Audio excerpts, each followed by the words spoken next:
ಜೀವನಕ್ಕೂ ಮತ್ತು ಮೋಕ್ಷಕ್ಕೂ ಕಾರಣ ಎಂದು ಕನಕಪುರದ ಶ್ರೀ ಶಾರದಾಶ್ರಮದ ಅಧ್ಯಕ್ಷರಾದ ಮಾತಾಜಿ ಜ್ಯೋತ್ಸ್ನಮಯಿ ಅವರು ತಿಳಿಸಿದ್ದಾರೆ. ನಗರದ ಶ್ರೀ ಶಾರದಾಶ್ರಮದ ದೇವಸ್ಥಾನದಲ್ಲಿ ಆಯೋಜಿಸಿದ್ದ ವಿಶೇಷ ಸತ್ಸಂಗ ಕಾರ್ಯಕ್ರಮದ ದಿವ್ಯ ಸಾನ್ನಿಧ್ಯ ವಹಿಸಿ ಅವರು ಆಶೀರ್ವಚನ ನೀಡಿದ್ದಾರೆ. ಮಹಾತ್ಮರ ಜೀವನ ಮತ್ತು ಸಂದೇಶಗಳ ಅಧ್ಯಯನ ಹಾಗೂ ಅನುಸರಣೆಯಿಂದ ನಮ್ಮ ಮನಸ್ಸು ನಿಯಂತ್ರಣಕ್ಕೆ ಬರುತ್ತದೆ. ನಿಯಂತ್ರಣಕ್ಕೆ ಬಂದ ಮನಸ್ಸಿನಿಂದ ಸುಖ ದುಃಖಗಳನ್ನ ಸಮಾನವಾಗಿ ಎದುರಿಸುವ ಧೈರ್ಯ ಬರುತ್ತದೆ. ಆದ್ದರಿಂದ ಮನಸ್ಸಿದ್ದರೆ ಮಾರ್ಗ ಎಂದು ನಮ್ಮ ಹಿರಿಯರು ತಿಳಿಸಿದ್ದಾರೆ ಎಂದರು. ಈ ಸತ್ಸಂಗದ ಪ್ರಯುಕ್ತ ವಿಶೇಷ ಭಜನೆ ಮತ್ತು ಆರತಿ ನಡೆಯಿತು. ಈ ಸತ್ಸಂಗ ಕಾರ್ಯಕ್ರಮದಲ್ಲಿ ಶ್ರೀ ಶಾರದಾಶ್ರಮದ ಅಧ್ಯಕ್ಷರಾದ ಮಾತಾಜಿ ತ್ಯಾಗಮಯಿ, ಸದ್ಭಕ್ತರಾದ ಮಯೂರಿ, ಹೂವಿನ ಲಕ್ಷ್ಮೀ ದೇವಮ್ಮ, ಪಂಕಜ, ಸುಧಾಮಣಿ, ಶ್ರೀಮತಿ ಜಿ ಯಶೋಧಾ ಪ್ರಕಾಶ್, ಯತೀಶ್ ಎಂ ಸಿದ್ದಾಪುರ ಸೇರಿದಂತೆ ಸದ್ಭಕ್ತರು ಭಾಗವಹಿಸಿದರು.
ಅವರೇ ಮಾಡಬೇಕಾಗಿರೋದು ಅವ್ರನ್ನೇ ಶ್ರದ್ಧೆ ಇಲ್ಲನೋ ಯಾವ ಹೋಗು ಅಂತ ಕಳಿಸ್ತಾರೆ.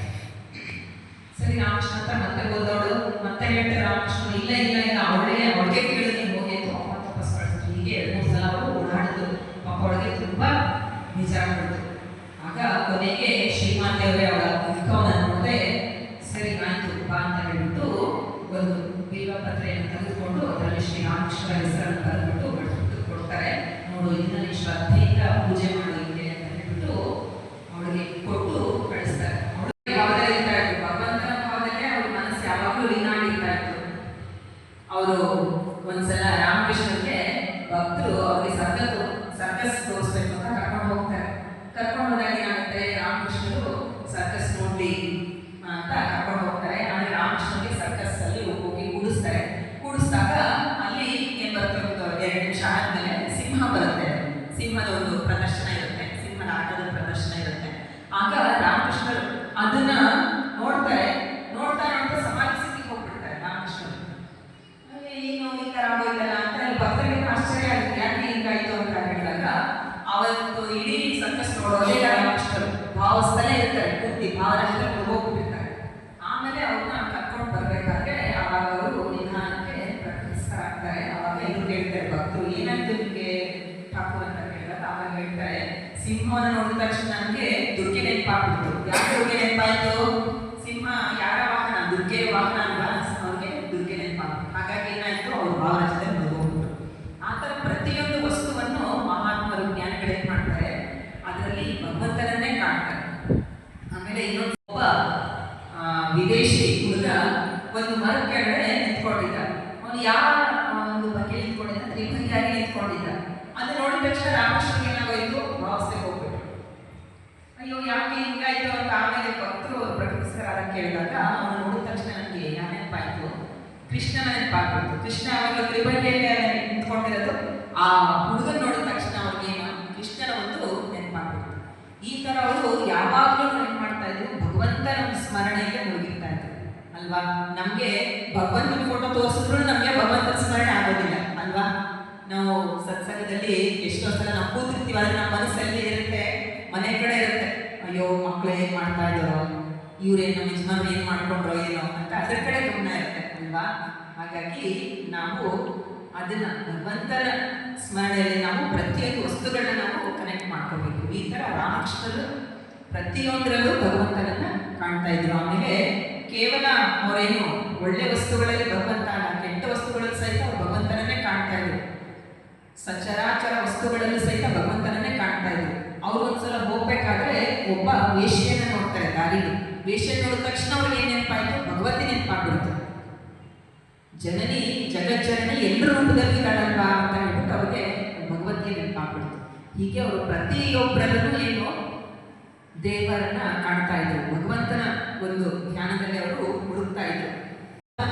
ಆಗ್ತಾ ಇರುತ್ತೆ. ಆಗ ಪ್ರತಿದಿನ ಬಂದ ಎಲ್ಲ ಯೋಧರಿಗೆ ಕಾಶಿ ರಾಜ ಊಟವನ್ನ ಕೊಡ್ತಾ ಇರ್ತಾರೆ. ಯಾರ ಯುದ್ಧದಲ್ಲಿ ಕೌರವರು ಮತ್ತೆ ಪಾಂಡವರು ಎರಡೂ ಕಡೆ ಇರುವ ಸೈನಿಕರಿಗೆ ಊಟದ ವ್ಯವಸ್ಥೆ ಅವನು ಮಾಡ್ತಾ ಇರ್ತಾನೆ ಎಲ್ಲರಿಗೂ. ಆಗ ಪ್ರತಿದಿನ ಒಂದ್ಸಲ ಏನಾಗುತ್ತೆ, ಧರ್ಮರಾಯ ಬಂದ್ಬಿಟ್ಟು ಅವರ ಒಂದು ಯಾರು ಮಾಡ್ಕೊಳ್ತಾ ಇರ್ತಾರೆ, ಸೂಪರ್ವೈಸ್ ಮಾಡ್ತಾ ಇರ್ತಾರೆ, ಅವ್ರ ಹತ್ರ ಹೋಗ್ಬಿಟ್ಟು ಹಿಂಗೆ ಮಾತಾಡ್ಸಕ್ ಹೇಳ್ತಾನೆ. ಎಲ್ಲ ಸರಿಯಾಗಿದೆನಾ, ಎಲ್ಲ ವ್ಯವಸ್ಥೆ ಎಲ್ಲ ಸರಿಯಾಗಿ ಮಾಡಿದ್ದೀರಾ ನೀವು, ಆಮೇಲೆ ನೀವು ಪ್ರತಿದಿನ ಇಷ್ಟೆಲ್ಲ ಅಡುಗೆ ಎಲ್ಲ ಮಾಡ್ತೀರಾ, ಅದು ಕರೆಕ್ಟಾಗಿ ಮಾಡ್ತೀರಾ, ಯಾರಿಗೂ ಮುಂದಿನ ಹೆಚ್ಚಾಯಿತು ಅಡುಗೆ ಕಡಿಮೆ ಆಯಿತು ಅಂತ ಯಾವತ್ತೂ ಕಂಪ್ಲೇಂಟ್ ಬಂದಿಲ್ಲ, ಅದು ಹೇಗೆ ಮಾಡ್ತೀರಾ ಅಂತ ಅವ್ರಿಗೆ ಒಂದು ಕುತೂಹಲ. ಪ್ರತಿದಿನ ಅವರು ಕೆಲವರು ಬಡಿಸ್ತಾಗಲೂ ಕರೆಕ್ಟ್ ಎಷ್ಟು ಜನ ಇದ್ದಾರೋ ಅಷ್ಟೇ ಅಡುಗೆ ಮಾಡ್ತಾ ಇರ್ತಾರೆ, ಜಾಸ್ತಿ ಇಲ್ಲ ಕಡಿಮೆ ಇಲ್ಲ. ಹಾಗಾಗಿ ಧರ್ಮರಾಯನಿಗೆ ಆಶ್ಚರ್ಯ ಆಗುತ್ತೆ, ಕೇಳ್ತಾರೆ ಅದು ಹೇಗೆ ಮಾಡ್ತಾ ಇದ್ದೀರಾ ನೀವು ಅಂತ ಹೇಳಿದಾಗ ಅವರು ಹೋಗಿ ಇಲ್ಲ ನಮ್ಮ ರಾಜರು ಹೇಳ್ತಾರೆ ಇವತ್ತಿಷ್ಟು 1000 ಜನಕ್ಕೆ ಇದು ಮಾಡಿ ಅಡುಗೆ ಮಾಡಿ ಅಂತ ಹೇಳ್ತಾರೆ. ಆಮೇಲೆ ಇಷ್ಟು ಅಂತ ಹೇಳಿದಾಗ ನಾವು ಕರೆಕ್ಟಾಗಿ ಮಾಡ್ತೀವಿ. ಧರ್ಮರಾಯನಿಗೆ ಆಶ್ಚರ್ಯ, ಅದು ಹೇಗೆ ಪ್ರತಿದಿನ ಅಡುಗೆ ಅಷ್ಟೇ ಆಗುತ್ತೆ, ಇಷ್ಟು ಜನ ಸತ್ತೋದ್ರು ಅಂತ ನಿಮ್ಗೆ ಗೊತ್ತಾಗುತ್ತೆ ಅಂತ ಅವನಿಗೆ ಆಶ್ಚರ್ಯ. ಅವನು ಕಾಶಿರಾಜನ ಹೋಗಿ ಹೇಳ್ತಾರೆ ಹೀಗೆ ಹೇಗೆ ಸಾಧ್ಯ ಇದು ಅಂತ ಹೇಳಿದಾಗ ಆಗ ಕಾಶಿರಾಜ ಹೇಳ್ತಾರೆ, ನೋಡಿ ನನಗೂ ಇದೇನು ಗೊತ್ತಿಲ್ಲ, ಆದರೆ ನಾನು ಕೃಷ್ಣಗೆ ಪ್ರತಿದಿನ ಊಟ ಬಡಿಸ್ತೀನಲ್ಲ, ಅದರಲ್ಲಿ ಕೃಷ್ಣ ಗೋಡಂಬಿ ಬಡಿಸಿದ್ದೀನಿ, ಗೋಡಂಬಿ ಬಡಿಸಿದಾಗ ಅವನು ಎಷ್ಟು ಗೋಡಂಬಿಯನ್ನು ಮಿಕ್ಕಿಸ್ತಾನೋ ಅದ್ರ ಮೇಲೆ ನಾನು ಇವತ್ತು ಅಡುಗೆ ಮಾಡ್ತೀನಿ. ಅವನು ಒಂದು ವೇಳೆ ಏನು ಒಂದು ಗೋಡಂಬಿ ಹಂಗೆ ಇಟ್ಟಿದ್ದಾಗ ಹೇಳಿದ್ರೆ 1000 ನಾನು ಊಟವನ್ನು ಅವತ್ತು ಮಾಡಿಸ್ತೀನಿ. ಆಮೇಲೆ ಒಂದು ವೇಳೆ ಅರ್ಧ ಗೋಡಂಬಿ ಇಟ್ಟಿದ್ರೆ 500 ಜನಕ್ಕೆ ಊಟ, ಈ ಥರ ಲೆಕ್ಕ ಮಾಡ್ಕೊಂಡು ಮಾಡ್ತೀನಿ. ಚೆನ್ನಾಗಿರೋದಿತ್ತು ಅವರ ಬುದ್ಧಿ ಯಾವಾಗ ಸ್ಥಿರವಾಗಿರುತ್ತೆ ಅಂತ ಹೇಳ್ತಾನೆ. ಅಂದರೆ ನಮ್ಮ ಮನಸ್ಸು ಎಲ್ಲದಕ್ಕೂ ಮೂಲ ಕಾರಣ ಯಾವುದು, ನಮ್ಮ ಮನಸ್ಸು. ನಮ್ಮ ಮನಸ್ಸು ಚೆನ್ನಾಗಿದ್ರೆ ಇಲ್ಲ ನಮ್ಮ ನೋಡುವ ದೃಷ್ಟಿಕೋನ ಎಲ್ಲ ಚೆನ್ನಾಗಿರುತ್ತೆ, ನಾವು ವ್ಯವಹರಿಸುವ ಜನರ ಜೊತೆ ನಮ್ಮ ಸಂಬಂಧಗಳು ಚೆನ್ನಾಗಿರುತ್ತೆ.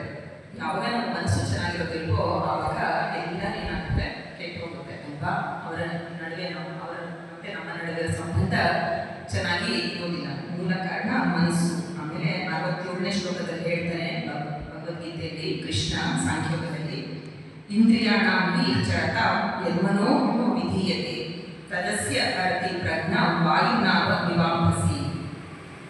ನಿಗ್ರಹಿಸದ ಇಂದ್ರಿಯದ ಹಿಂದೆ ಮನಸ್ಸನ್ನು ಬಿಡುವುದು ಗಾಳಿ ನೀರಿನಲ್ಲಿರುವ ಹಡಗನ್ನು ಒಯ್ಯುವಂತೆ ನಮ್ಮ ಪ್ರಜ್ಞೆಯನ್ನು ನಾಶ ಮಾಡುತ್ತೆ ಅಂತ ಹೇಳ್ತಾರೆ. ಯಾರ ಇಂದ್ರಿಯ ನಿಗ್ರಹ ಇರೋದಿಲ್ವೋ ಅವನ ಮನಸ್ಸು ಹೇಗಿರುತ್ತಪ್ಪ ಅಂತ ಹೇಳಿದ್ರೆ, ಗಾಳಿಯಲ್ಲಿ ತುಂಬಾ ಜೋರು ಗಾಳಿ ಬೀಸ್ತಾ ಇರುತ್ತೆ, ಸಮುದ್ರದಲ್ಲಿ ಹಡಗಿರುತ್ತೆ, ಅದು ಹೀಗೆ ಗಾಳಿಗೆ ಹೀಗೆ ಗೆಲ್ಕೊಂಡು ಚೆಲ್ಲಾಪಿಯಾಗಿ ಹೋಗ್ತಾ ಇರುತ್ತೋ ಆ ಥರ ಮನಸ್ಸು ಕಂಟ್ರೋಲಲ್ಲೇ ಇರೋದಿಲ್ಲ, ದಿಕ್ಕಾಪಾಲ ಓಡೋಗ್ತಾ ಇರುತ್ತೆ. ಇದರಲ್ಲಿ ಕಠೋಪನಿಷತ್ತಲ್ಲಿ ಒಂದು ಶ್ಲೋಕ ಬರುತ್ತೆ, ಏನಪ್ಪ ಅಂತ ಹೇಳಿದ್ರೆ ಅದರಲ್ಲಿ ಮನಸ್ಸನ್ನ ನಮ್ಮ ಒಂದು ಕುದುರೆಗಳಿಗೆ ಹೋಲಿಸ್ತಾರೆ. ಕುದುರೆಗಳ ನಾವು ರಥದಲ್ಲಿ ಹೋಗ್ಬೇಕಾದ್ರೆ ಕುದುರೆ ಲಗಾಮು ಗಟ್ಟಿಯಾಗಿತ್ತು ಅಂತ ಹೇಳಿದ್ರೆ ಏನಾಗುತ್ತೆ, ಕುದುರೆ ನಮ್ಮನ್ನ ಸರಿಯಾದ ದಾರಿಯಲ್ಲಿ ಕರ್ಕೊಂಡು ಹೋಗುತ್ತೆ. ಆ ಲಗಾಮ್ ಏನಾದ್ರೂ ನಾವು ಸಡಿಲಗೊಳಿಸಿದ್ರೆ ಏನಾಗುತ್ತೆ, ಕುದುರೆ ಅದರ ಪಾಡಿಗೆ ಹೋಗುತ್ತೆ, ಅದೆಲ್ಲ ನಮ್ಮನ್ನ ಹೇಳ್ಕೊಂಡು ಹೋಗುತ್ತೆ. ಆ ಥರ ಈ ಮನಸ್ಸು ಅನ್ನೋದು ಅಷ್ಟು ನಮ್ಮನ್ನ ಕರೆಕ್ಟಾಗಿ ಇಡೋದು ಯಾವುದು, ಮನಸ್ಸು. ಮನಸ್ಸು ಚಂಚಲ ಆಗದೆ ಮನಸ್ಸು ಸ್ಥಿರವಾಗಿತ್ತು ಅಂತ ಹೇಳಿದ್ರೆ ಏನಾಗುತ್ತೆ, ನಾವು ಸುಖ ದುಃಖಗಳನ್ನ ಎಲ್ಲವನ್ನ ನಾವು ಸಮಾನವಾಗಿ ನೋಡುವ ಒಂದು ಶಕ್ತಿ ನಮಗೆ ಬರುತ್ತೆ. ಜೊತೆಗೆ ಸ್ವಾಸ್ಥ್ಯ ಸರಿ ಇರೋದಿಲ್ಲ, ಆಗ ಒಬ್ಬ ಪಂಡಿತ ಬರ್ತಾನೆ ನೋಡಕ್ಕೆ ಬಂದಾಗ ಆ ಪಂಡಿತ ಹೇಳ್ತಾರೆ ರಾಮಕೃಷ್ಣನಿಗೆ, ನೋಡಿ ನೀವು ನೀರು ಕುಡಿಬಾರ್ದು ಅಂತ ಹೇಳ್ತಾರೆ. ನೀರು ಕುಡಿದ ವ್ಯಕ್ತಿ ಇರೋಕ್ಕಾಗತ್ತಾ, ಎಷ್ಟು ಕಷ್ಟ ಅಲ್ವಾ. ರಾಮಕೃಷ್ಣನಿಗೆ ತುಂಬ ಚಿಂತೆ ಆಗೋದು, ನೀರು ಕುಡಿದ ಹೇಗಪ್ಪ ಇರೋದು ಅಂತ ಚಿಂತೆ ಆಗೋದು. ಆಗ ಶ್ರೀಮಂತ ಹೇಳ್ತಾರೆ, ಇಲ್ಲ ಇಲ್ಲ ನಾನೆಲ್ಲ ಅದನ್ನ ನೋಡ್ಕೊಡ್ತೀನಿ ಅಂತ ಹೇಳ್ತಾರೆ. ರಾಮಕೃಷ್ಣ ಹೇಳ್ತಾರೆ, ನೋಡು ದಾಳಿ ಎಣ್ಣೆ ಕೊಟ್ಟರು ಒರೆಸ್ಕೊಡ್ಬೇಕಾಗುತ್ತೆ ಅಂತ ಹೇಳ್ತಾರೆ. ಇಲ್ಲ ಇಲ್ಲ ನಾನೆಲ್ಲ ನೋಡ್ಕೊಡ್ತೀನಿ ಅಂತ ಶ್ರೀಮಂತರು ಹೇಳ್ತಾರೆ. ಅದಕ್ಕೆ ಅವರು ಏನ್ ಮಾಡ್ತಾರೆ, ರಾಮಕೃಷ್ಣನಿಗೆ ಹಾಲನ್ನ ಕೊಡ್ತಾ ಇರ್ತಾರೆ, ನೀರಿಗೆ ಬಂದು ಹಾಲು ಕೊಡ್ತಾ ಇರ್ತಾರೆ. ಸರಿ, ಪ್ರತಿದಿನ ಯೋಗಿಮ ಶ್ರೀಮಂತರು ಬಂದು ಅವ್ರಿಗೆ ಹಾಲನ್ನು ಕೊಡ್ತಾ ಇರ್ತಾರೆ, ಅವರು ಕುಡಿತಾ ಇರ್ತಾರೆ. ಒಂದ್ಸಲ ಏನಾಗುತ್ತೆ, ಯೋಗಿಮ ಹಾಲನ್ನ ತಗೊಂಡು ಬರ್ತಾರೆ. ಬಂದಾಗ ಏನಾಗುತ್ತೆ, ರಾಮಕೃಷ್ಣರಿಗೆ ಹೀಗೆ ಮಾತಾಡ್ತಾ ಕೇಳ್ತಾರೆ, ಇದರಲ್ಲಿ ಎಷ್ಟು ಹಾಲಿದೆ ಅಂತ ಕೇಳ್ತಾರೆ. ಅದಕ್ಕೆ ಅವರಿದ್ದವರು ಅವಳಿಗೆ ಎಷ್ಟು ಗೊತ್ತಿರುತ್ತೋ ಅಷ್ಟು ಹೇಳ್ತಾಳೆ. ಹೀಗೆ ಅರ್ಧ ಸೇರ್ ಹಾಲಿದೆ ಅಂತ ಹೇಳ್ತಾಳೆ. ಹಿಂದಿನ ಕಾಲದಲ್ಲೆಲ್ಲ ಸೇರ್ಗಟ್ಟಲು ಹಾಲಿದೆ, ಹಾಗಾಗಿ ಅರ್ಧ ಸೇರ್. ಈ ಅರ್ಧ ಸೇರ್ ಹಾಲಿದೆನಾ ಅಂತ ರಾಮಕೃಷ್ಣ ಆಶ್ಚರ್ಯ ಪಡ್ತಾರೆ. ಅರ್ಧ ಸೇರ್ ಹಾಲು ಕೊಡಿದಳಾಗಿದ್ದು ಅದಕ್ಕೆ ಅವಳು ವಾಪಸ್ ಬರ್ತಾಳೆ. ಅವಾಗ ರಾಮಕೃಷ್ಣ ಹೇಳ್ತಾರೆ, ಇನ್ನು ಅರ್ಧ ಸೇರ್ ಹಾಲು ಕೊಟ್ಬಿಟ್ರೆ ನನಗೆ ಅಜೀರ್ಣ ಆಗ್ಬಿಡುತ್ತೆ, ಇಷ್ಟು ನನಗೆ ಹಾಲು ಕೊಡ್ತಾ ಇದ್ದಾಳ ಅಂತ ಅವರು ಹೇಳ್ಬಿಡ್ತಾರೆ. ಸರಿ, ಇವ್ರು ಬಂದು ಶ್ರೀಮಾತೆಯವ್ರನ್ನ ಕೇಳ್ತಾರೆ, ಅಮ್ಮ ಇವತ್ತು ಠಾಕೂರ್ ಈ ಥರ ಕೇಳಿದ್ರು, ಅದಕ್ಕೆ ನೀನು ಹೇಳ್ಬೇಕಾಗಿತ್ತು, ನನಗೆ ಏನು ಗೊತ್ತಿಲ್ಲ ಅಂತ ನೀನು ಹೇಳ್ಬೇಕಾಗಿತ್ತು, ಯಾಕೆ ಹೇಳಿದೆ? ಅವ್ರಿಗೆ ಹೇಳ್ಬಿಟ್ಟು ನನಗೆ ಅಜೀರ್ಣ ಆಗುತ್ತೆ ಅಂತ ಅವ್ರು ಹೇಳಿದ ಹಾಗೆ ಅವ್ರಿಗೆ ಅಜೀರ್ಣ ಆಗುತ್ತೆ ಅನ್ನೋದು. ಸರಿ, ಅವತ್ತು ರಾಮಕೃಷ್ಣಗೆ ಅಜೀರ್ಣ ಆಗುತ್ತೆ. ಆಮೇಲೆ ರಾಮಕೃಷ್ಣರು ಅವ್ರನ್ನ ಶ್ರೀಮಾತೆಯವ್ರು ಕರೀತಾರೆ, ಕರಿಯೋಣ ಅಂತ. ಸರಿ ಅಂತ ಕರೀತಾರೆ. ಬಂದಾಗ ಶ್ರೀಮಾತೆಯವ್ರು ಹೋಗ್ತಾರೆ ರಾಮಕೃಷ್ಣ ಹತ್ರ. ಅವಾಗ ಕೇಳ್ತಾರೆ, ನೋಡು ನೀನು ಅರ್ಧ ಸೇರಿ ಹಾಲು ಕುಡಿಸ್ತಾ ಇದ್ದೀನಿ ನೀನು ಅಂತ ಹೇಳ್ತಾರೆ. ಅವಾಗ ಶ್ರೀಮಾತೆಯವರು ಹೇಳ್ತಾರೆ, ಅಯ್ಯೋ ನನಗೆ ಪಾವು ಚಟಾಕಿ ಸೇರು ಲೆಕ್ಕ ಗೊತ್ತಾಗೋದಿಲ್ಲ, ನಾನು ಡೈಲಿ ಕೊಡ್ತಾ ಇದ್ದಿದ್ದೆ, ಅದರಲ್ಲಿ ಒಂದು ಪಾವು ಸೇರಿ ಹಾಲು ಇಕ್ಕೋದೇನೋ ಅಷ್ಟೇ ಅಂತ ಶ್ರೀಮಾತೆಯವರನ್ನ ಹೇಳಿಸಿ ಹೇಳ್ಬಿಟ್ಟು ಸುಮ್ಮನಾಗ್ತಾರೆ. ಆಗ ಇಲ್ಲ ಆಮೇಲೆ ಮತ್ತೆ ಅವ್ರಿಗೆ ರಾಮಕೃಷ್ಣನಿಗೆ ಡೌಟ್ ಬಂದಿದೆ. ಹಾಗಾಗಿ ಮತ್ತೆ ಮರುದಿನ ಯೋಗಿಮ್ಮ ಬಂದಾಗ ಮತ್ತೆ ಕೇಳ್ತಾರೆ, ಇನ್ನು ಎಷ್ಟು ಕೊಡ್ತಾ ಇದ್ದಾರೆ ಹಾಲು ನನಗೆ ಹೇಳು ಕರೆಕ್ಟಾಗಿ ಅಂತ. ಆಗ ಮತ್ತೆ ಯೋಗಿಮ್ಮ ಹಿಂದಿನ ದಿನ ಕೇಳಿರ್ತಾಳಲ್ಲ ಶ್ರೀಮಾತೆಯವರಿಗೆ. ಹಾಗಾಗಿ ಶ್ರೀಮಾತೆಯವರು ಏನು ಹೇಳಕ್ ಹೋಗ್ಬೇಡ ಅಂತ ನನಗೆ ಗೊತ್ತಿಲ್ಲ ಅಂತ ಹೇಳ್ಬಿಡ್ತಾರೆ. ಆಗ ಶ್ರೀಮಾತೆಯವರು ಬಂದಾಗ ಯೋಗಿಮ್ಮ ಕೇಳ್ತಾರೆ, ನೋಡು ಅವರು ನೀರು ತಗೊಳ್ತಾ ಇಲ್ಲ, ಹಾಗಾಗಿ ಅವ್ರಿಗೆ ಹಾಲೇ ಕೊಡ್ತಾ ಇದ್ದೀನಿ, ಆ ಹಾಲು ಅವ್ರಿಗೆ ಸ್ವಲ್ಪ ಜಾಸ್ತಿ ಕೊಟ್ಟರೆ ಚೆನ್ನಾಗಿ ದಷ್ಟಪುಷ್ಟವಾಗಿ ಅವರು ಬೇಗ ಹುಷಾರಾಗ್ತಾರೆ. ಇಲ್ಲ ಅಂತ ಹೇಳಿದ್ರೆ ಏನಾಗುತ್ತೆ, ಬೇಗ ಹುಷಾರಾಗೋದಿಲ್ಲ. ಹಾಗಾಗಿ ನಾನು ಶ್ರೀಮಂತರು ಏನು ಮಾಡ್ತಾ ಇರ್ತಾರೆ, ಅರ್ಧ ಸೇರ್ ಹಾಲನ್ನ ಚೆನ್ನಾಗಿ ಕುದಿಸಿ ಅದನ್ನು ಗಟ್ಟಿ ಮಾಡಿ ರಾಮಕೃಷ್ಣಗೆ ಪಾವು ಸೇರ್ ಕೊಡ್ತಾ ಇರ್ತಾರೆ. ಇವರು ಬೇಗ ಗುಣ ಆಗ್ತಾರೆ ಶ್ರೀರಾಮಕೃಷ್ಣರು ಅಂತ ಶ್ರೀಮಂತರು ಹೇಳ್ತಾರೆ. ನೋಡು, ನಾವು ಒಬ್ಬರ ಇದಕ್ಕೆ ಯಾವಾಗಾದ್ರೂ